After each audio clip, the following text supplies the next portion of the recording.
Justin, you got it. All right. Welcome back, everybody, here at the Global Hope Conference. What we've got today is we're finishing up today, and we're finishing up strong. So I have Luke Negron with us here. He's going to be giving us a speech about how we restore with conflict, with these opportunities that come up. Let me tell you real quick a little bit about Luke. He is an Air Force, Air Force veteran. So the first thing I want to say, Luke, is thank you very much for your service. And You're very welcome. Worked his way through City College, graduating in political science, national security, and communication studies. He's done many outreach programs and is even running on the Republican ballot for PA 18. So I'm going to stop talking here because as many of you who've been with us throughout the day know that if I get talking, I can keep talking. So I'm going to turn it over to Luke. And Luke, go ahead and get started here. Thank you. All right. Hey, thank you so much for that intro, everybody. Welcome to the 3 p.m. Wednesday Conflict Management and COVID session here. This is entitled Turning Conflict into Opportunity. And as was just stated, my name is Luke Edison Negron. My communications and leadership experience comes from about 10 years in the private sector with managerial experience, the Air Force leadership training, of course, and some high stress situations there that have actually been a privilege in the long run to have been exposed to. And then college studies and communications with a specific focus on crisis communications and political work on various campaigns and as a candidate. So that's kind of my background. That's how I'm going to be approaching this. And I really believe that in the time of COVID-19, and now we see also a lot of civil unrest, I think that every conflict comes with a silver lining and an opportunity tied to it, an opportunity to unify people and to have your message heard, to build relationships, among other things. So today I want to help you to see through the emotion of conflict. So I think something that we see a lot today is a lot of emotional thinking. And I use the term thinking there as a term loosely used, because emotional thinking is really not powerful thought at all. Emotional thinking is what we see applied to many situations, relationships today, and it can lead us astray. Emotion is important, but emotion alone, separated from all other cognitive function, can really do damage. So I want to kind of help you to see through some of the emotion behind conflict, because conflict is scary, and emotion is something that will lead you to be scared and to be nervous amid conflict. So every conflict, and I mean every conflict, is laced with opportunity. I believe that. And so let's dive into first, I want to address the different types of conflict and each different end goal that corresponds with those different types of conflict that we experience in life. So these goals are kind of like these end goals that are tied to the different types of conflicts. They're kind of like a Venn diagram. There's some overlap, right? These aren't exclusive rules. These are more general, broad brushstrokes, and the corresponding end goal that goes with the different types of conflict. So we want to keep that clear end goal in sight by addressing the type of conflict that we are facing. So the first type, there are three of them. First type of conflict is personal. The second type of conflict is professional. And the third type of conflict is going to be internal conflict. So let's dive into those a little bit. Personal conflict happens primarily between you, your friends, and your family. People who you have a personal relationship with. People who you're not looking to necessarily gain anything from. Rather, it's a relationship of trust, loyalty, and enjoyment. So personal conflict happens and should happen with the end goal of preserving and strengthening a relationship which you are emotionally invested in. So remember that when facing personal conflict. So you don't want to treat a personal conflict as you would a professional conflict, which we're going to get into next. So the end goal of a personal conflict is to strengthen and preserve this relationship, which you obviously value and you obviously enjoy.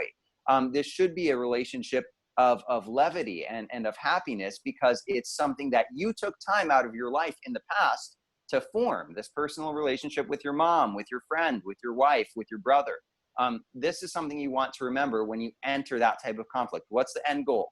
I want to preserve this relationship because I've invested in it in the past. I found value, and I want to strengthen it actually as we move to the future. Now, professional. And again, remember, professional might have some personal mixed into it. You might also value your coworkers or your boss. We're talking about this Venn diagram, right? We might have some overlap. In a professional work or public relationship, your goal is to build and protect your social status. Now, that might sound arrogant and selfish, but it is not. Recognize that in the professional world, specifically in a free market economy like what most of the West has, or at least partially has, your goal is to build and market yourself. And one of the ways to do that is to build and protect your status, your social status, your professional status, the respect that you demand when you walk into the boardroom, how your coworkers view you, how valuable you are to your boss. Notice that this is different. It is noticeably different than the personal relationship, because some of this professional might cross into the personal, right? You want your mom and your best friend to respect you and to find you valuable, but it's more focused on that professional value than your personal relationships ought to be.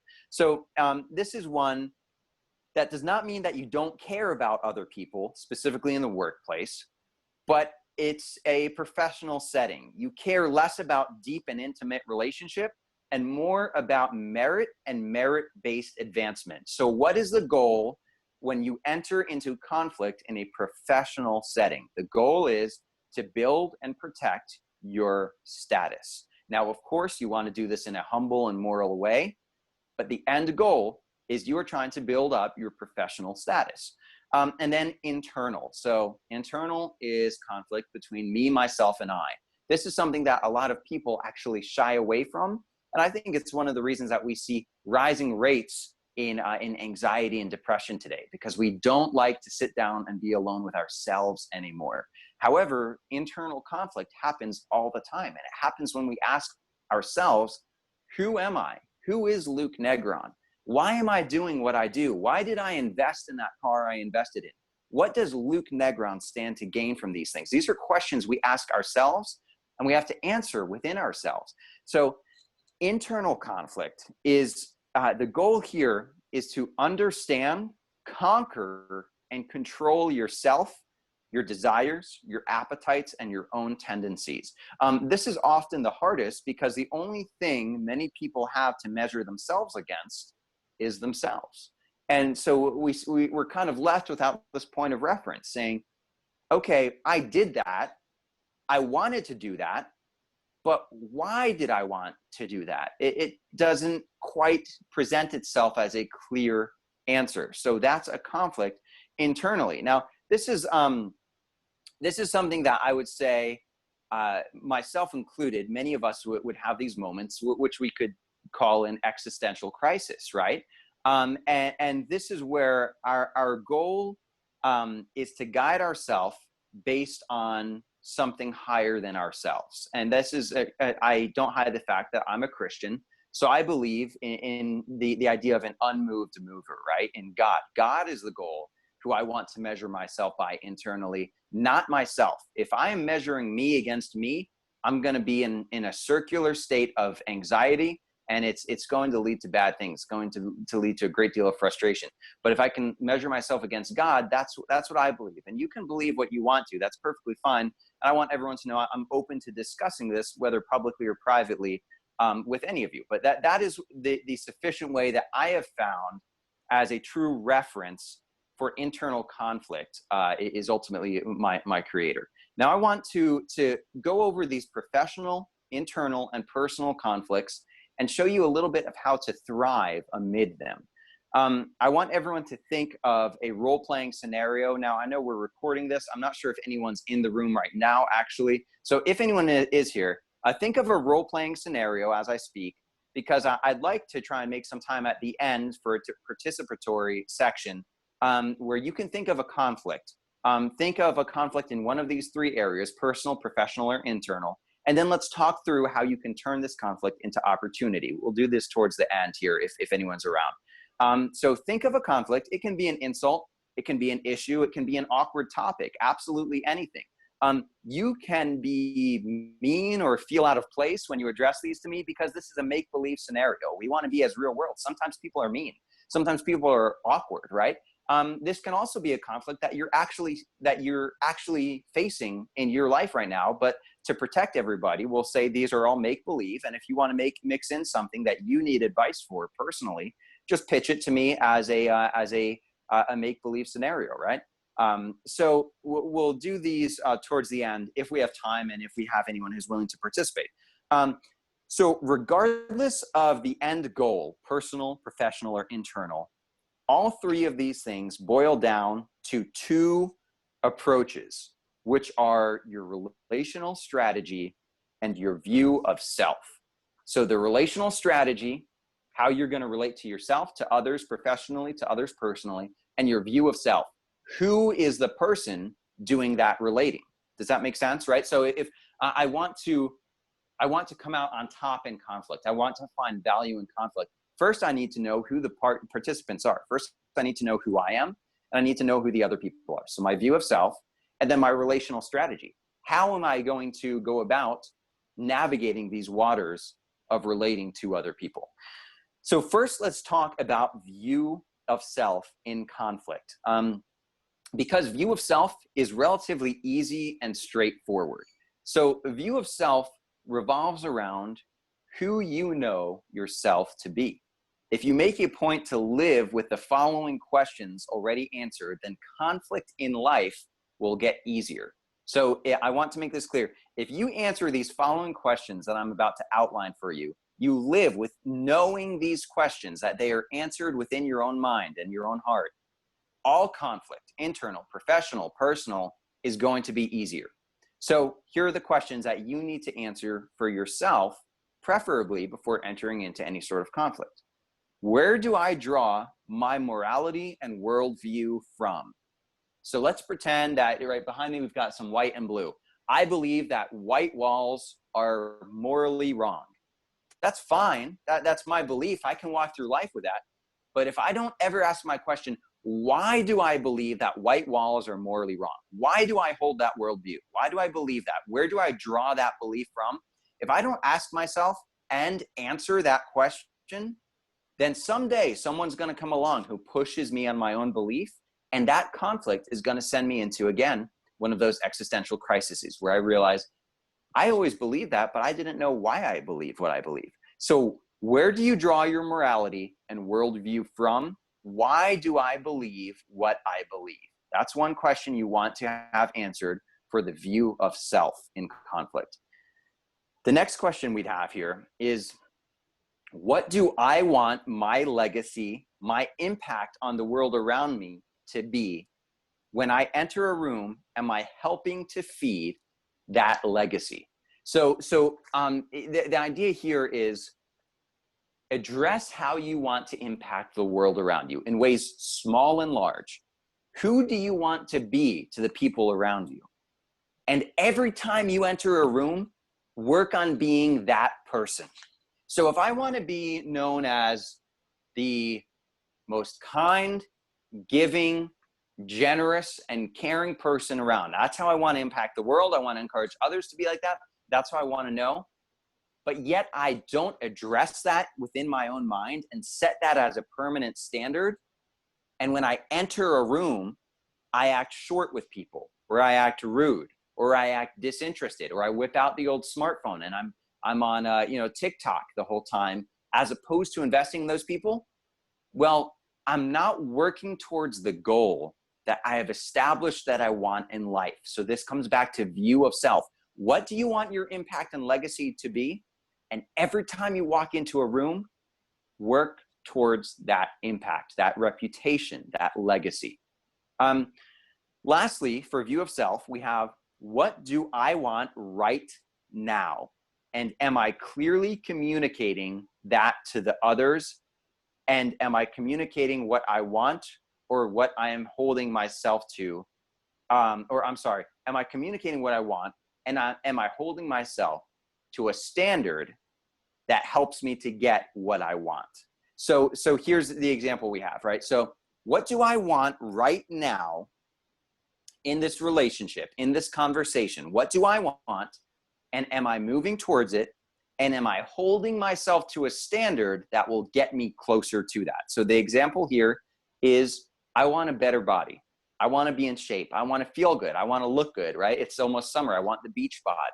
That's what I want. So that's what I want right now. I want the beach bod. I want to look good. I want to feel good. Am I holding myself to a standard consistently that will take me steps closer to that end goal? So if I'm saying I want that beach bod, and this is an internal conflict, by the way, right? This would be in that third category, internal conflict. I'm deciding I want that beach bod. But rather than taking steps closer to what I want, I'm not dieting.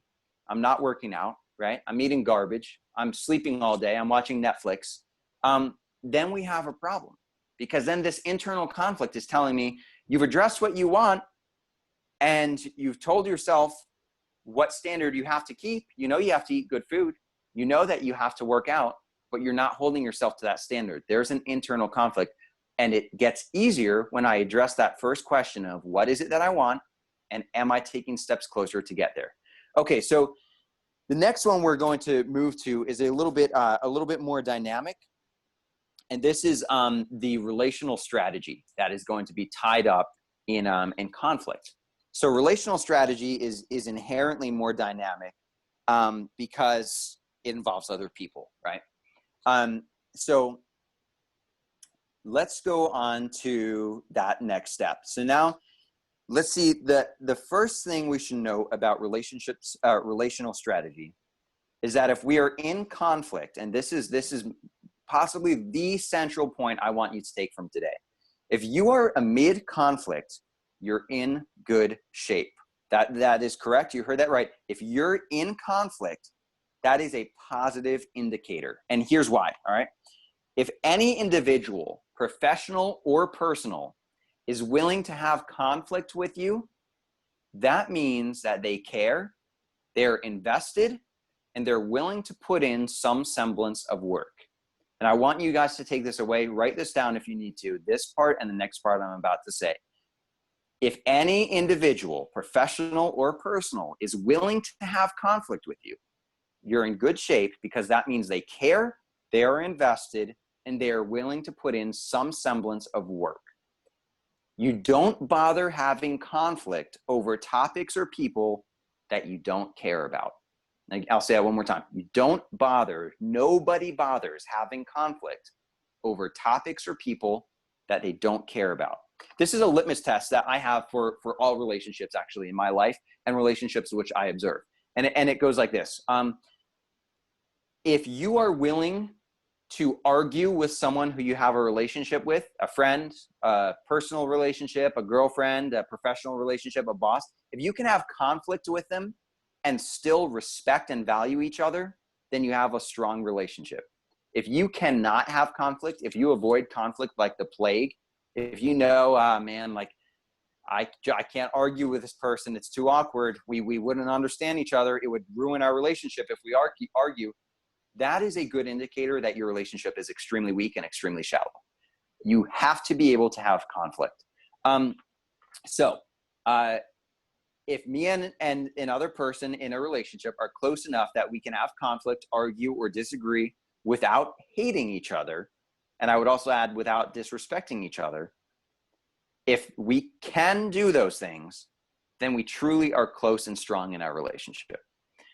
Because you're always going to have some disagreements with people. Nobody is exactly like you. I hate to tell you, person who you're in the puppy dog love phase with right now, the boss who you just think is the greatest, they're not exactly like you. Whether they own it or not, they don't always agree with you. They are going to let you down. You're going to have conflict someday.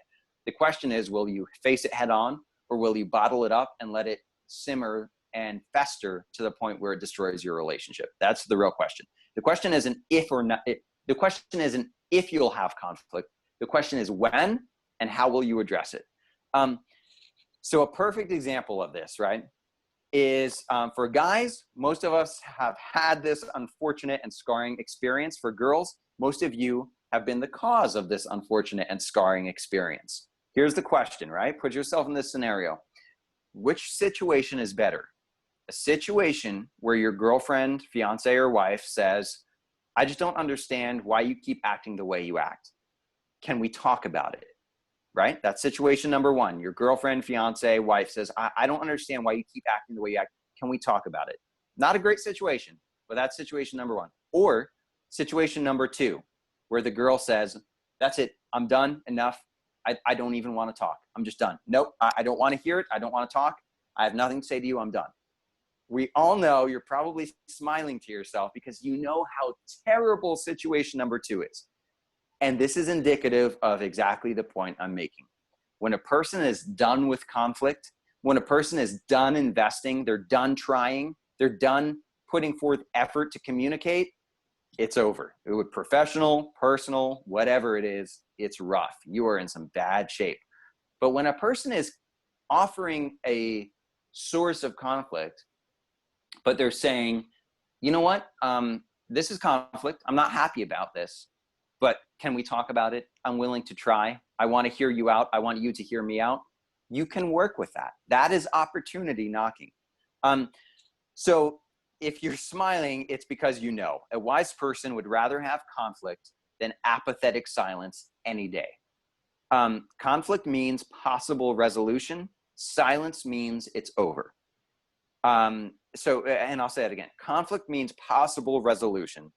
You have the possibility there to build, to strengthen. Silence means it's done. You're resigned to however the situation is right now. The person is done investing and trying. That said, not all conflict has to be a fight. So we have to recognize that conflict often becomes a fight, but not all conflict, and we're talking relationally here, has to be a fight. If someone says, hey, Luke, I thought your presentation today was really lacking. Not a great presentation. Boom. Right there, conflict. They just confronted me. This is conflict. But it doesn't have to be an argument. It doesn't have to divulge into a fight between us, right? They just criticized me. They just offered me a nice heaping spoonful of conflict, but that doesn't mean that we have to fight. And here's how. So here's how to stop conflict from necessarily turning into a fight. Some simple and powerful questions and actions that you can take to stop conflict from becoming a fight. First, action. Check your emotions. At any time someone insults your work or says something like, we need to talk, or I have a complaint, it's not good, right? We don't like that feeling. It almost gives you kind of like this little feeling in the pit of your stomach. You see, imagine getting a text from your boss that says, we need to talk, or your wife comes in and says, I really don't like when you X, or I have a complaint about this. Not a good feeling, right? But you must stay level-headed. Otherwise, an argument is ahead. So when a person comes to you with a source of conflict, it might have to become an argument. Sometimes arguments are necessary, and that's okay, but it doesn't always have to become one. Stay level-headed and look through the emotion of the moment, right? That pit in your stomach, grab it and control it emotionally.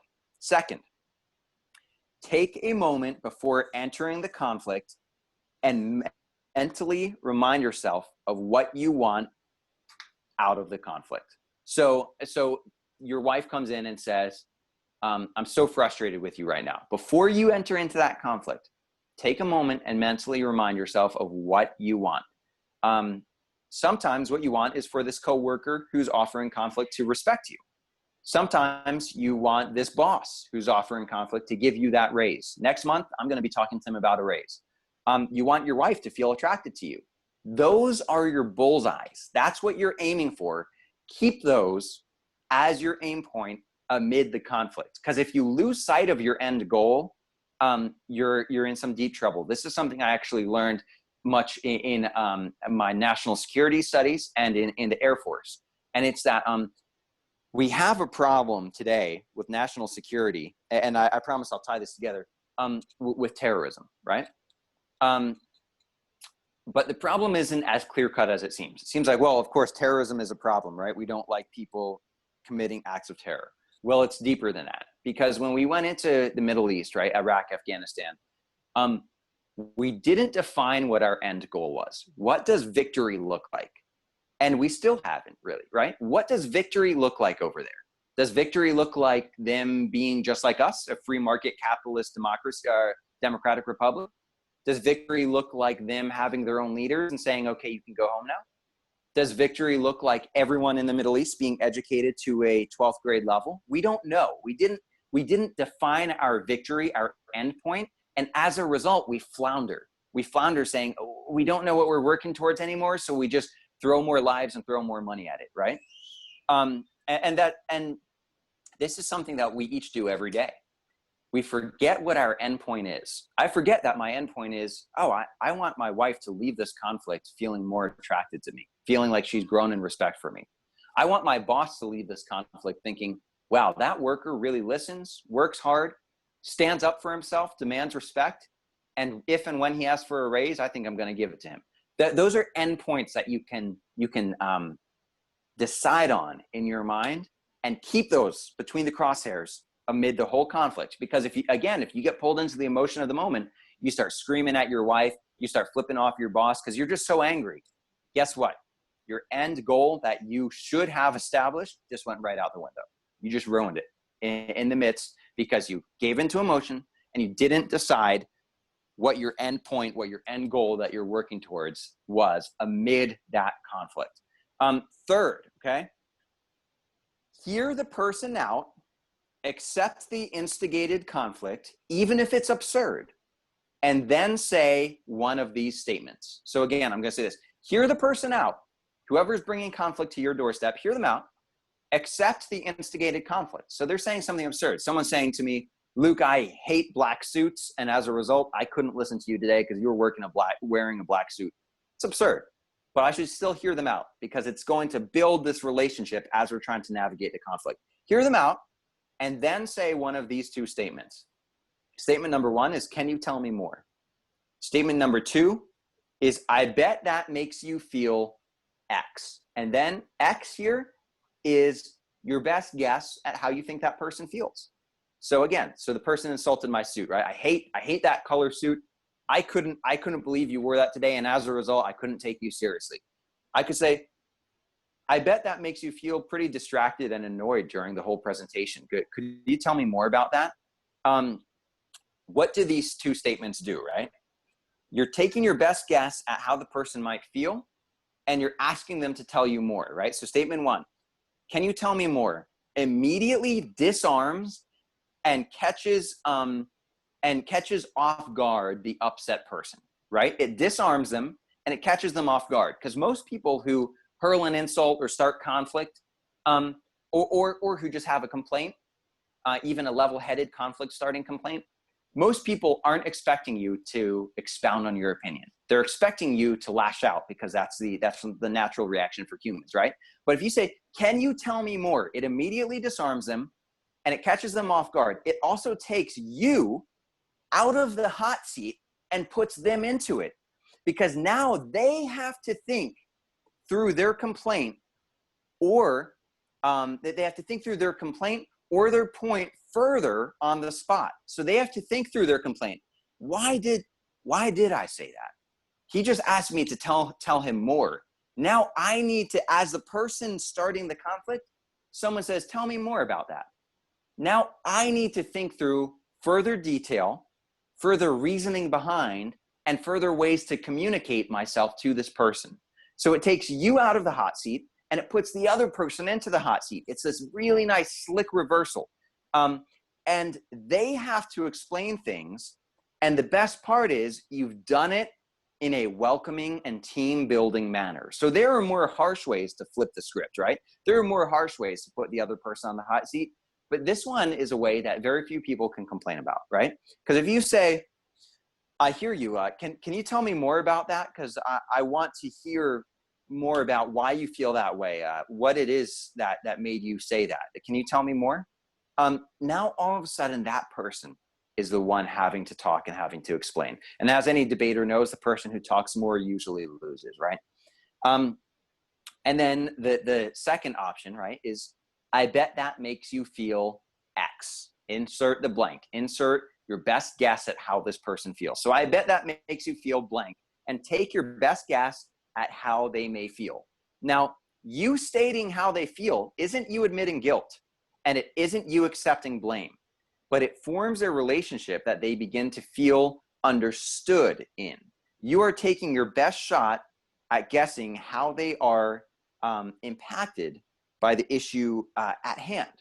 So if you say, wow, so you're listening to a conflict, right? Someone's complaining about you, someone's telling you something that is wrong, they're telling you something that someone else did wrong, right?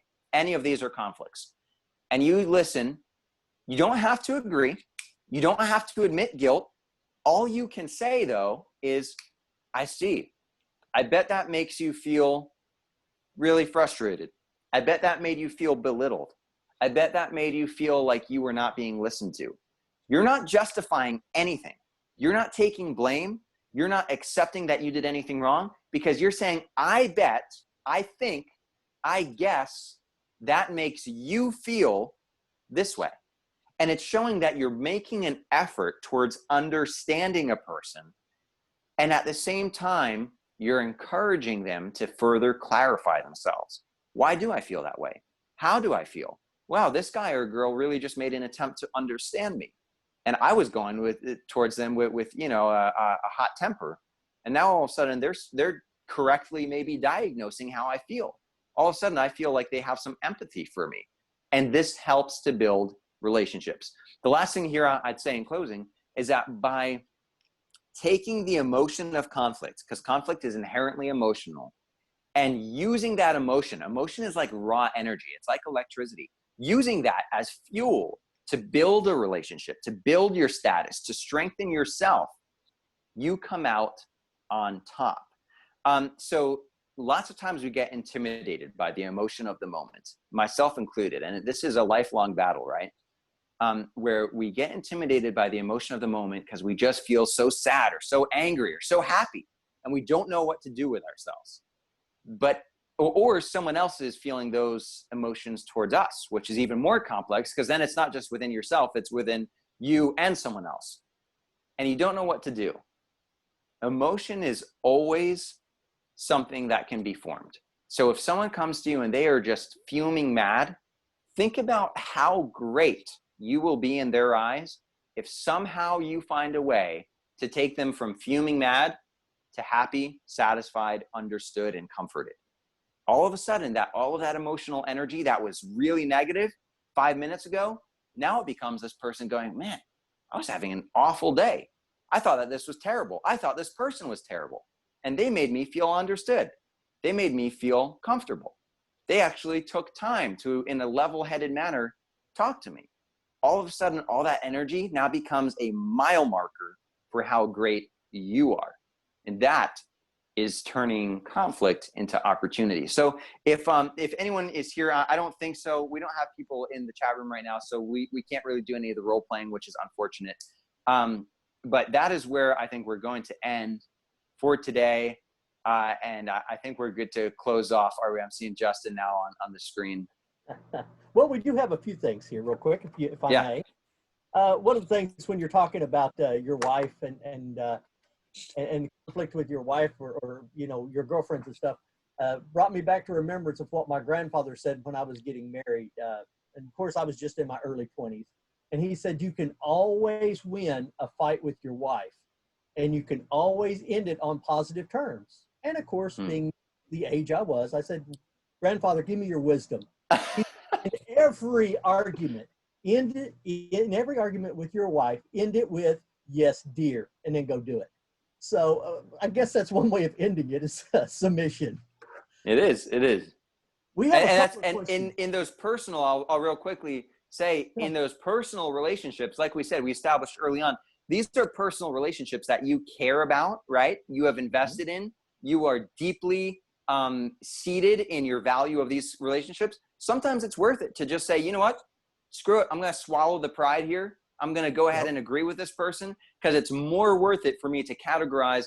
At the end of the day, what's important here? Getting another W, getting a win in the argument bracket, or having a happy wife, happy life, right? And if one of those is more important to you than the other, that's up to you to decide. Right. I've got a couple of questions here. The first one here comes in. It looks like a business dispute. They say they've. I'm trying to read real quick. They've have a business relationship here, and they've had several business interactions over several years. But they're down to an impasse here as they've got a new business venture they're doing, and the one person is saying that he believes the business idea is deceptive and believes it's unethical and it's not the way he wants to go. And he bases some of that on his Christian values. He says the other guy is an atheist, but they get along for the most part. But he feels that the decision is not unethical and not a deceptive practice. But the problem he's coming down to is saying this guy holds the majority of the stock. So he really doesn't, if he wishes to disagree, any advice for him? Yeah, I guess, so some advice here, and as I hinted earlier, right, I'm a Christian, and I that is where I draw my morality from. Something I'd encourage the atheist, though, to say, and I think this is a very fair question for an atheist to ask of a believer in any religion. Can you explain to me why what we're doing is wrong without citing your holy book, right? So I believe that this is something that a Christian should be able to do. So if you ask me, why is it wrong to murder? I could tell you as a fellow Christian, because we're made in the image of God, right? Because we have an inherent value. But I can also go to social and logical reasons and tell you why unjustly removing another part of society is immoral, is unwise, and would cause a great deal of anarchy if we allowed everyone to live by that same rule, right? So if I believe, and as I'm sure this Christian does, that God is a rational God, is a logical God. And that means that you should be able to give a reason why something is immoral without saying, well, because God said so. Because that's an appeal to authority that the atheist doesn't necessarily recognize. He doesn't recognize that authority. So give him another authority. And I think that's a fair question to ask. And beyond that, I guess this comes down to maybe the most powerful question, which is just why, right? He could say, why is this immoral? Why do you feel this way? And can we talk about it? Because it sounds kind of like they're at an impasse where the atheist perhaps disagrees with his reasoning, but there's always a way to reason through those things. But then there also is a time where it's time to part ways. And that's not necessarily what I'm saying is needed right here and right now. But sometimes you do need to part ways, and that's okay too. You can do that in a respectful manner, and you can actually come out on top when you part ways in a respectful manner. That's what I'd say. Very good, very good. I've got one more here. And it says a company that has an internal corporate policy to avoid political topics in corporate discourse. However, the company's being targeted for not being proactive enough on supporting peaceful protests during the recent civil unrest. How could the company handle this situation? Can you read it one more? Or let me state it back and see if I got this right. So the company has a policy of remaining apolitical, right? Correct. And they're receiving backlash for not supporting these peaceful protests. Correct. Well, there are some political things that I could say on this, but I'm going to stay away from those because I know this is not a political day. That's not what this conference is about.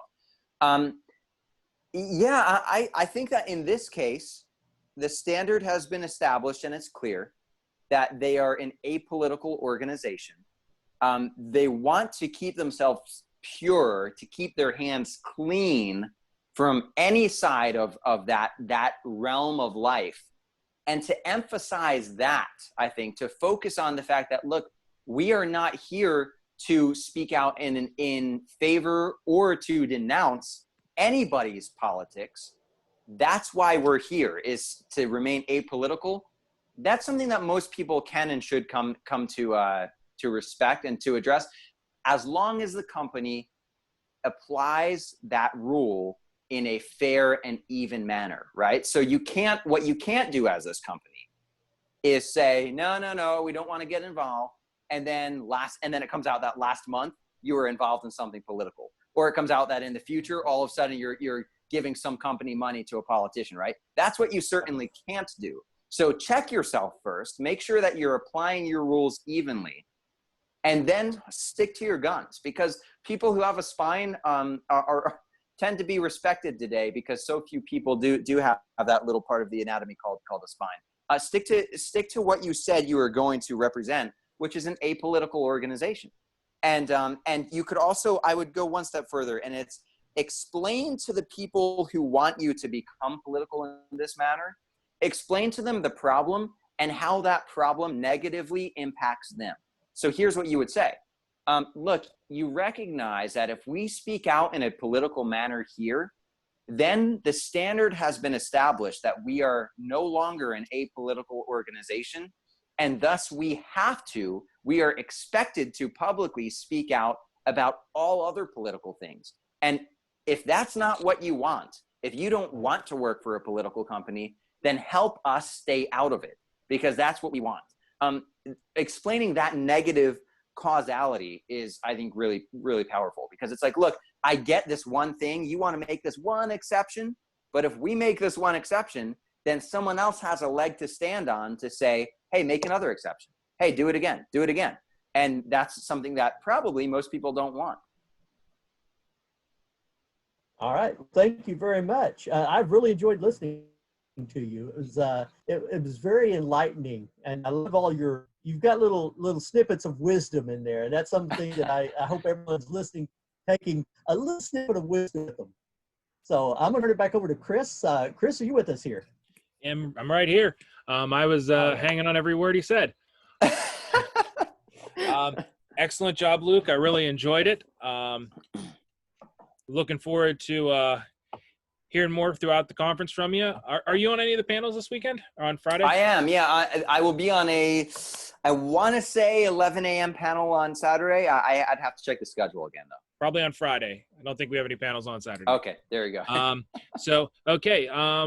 Thank you very much, and good job. All right, thanks, guys.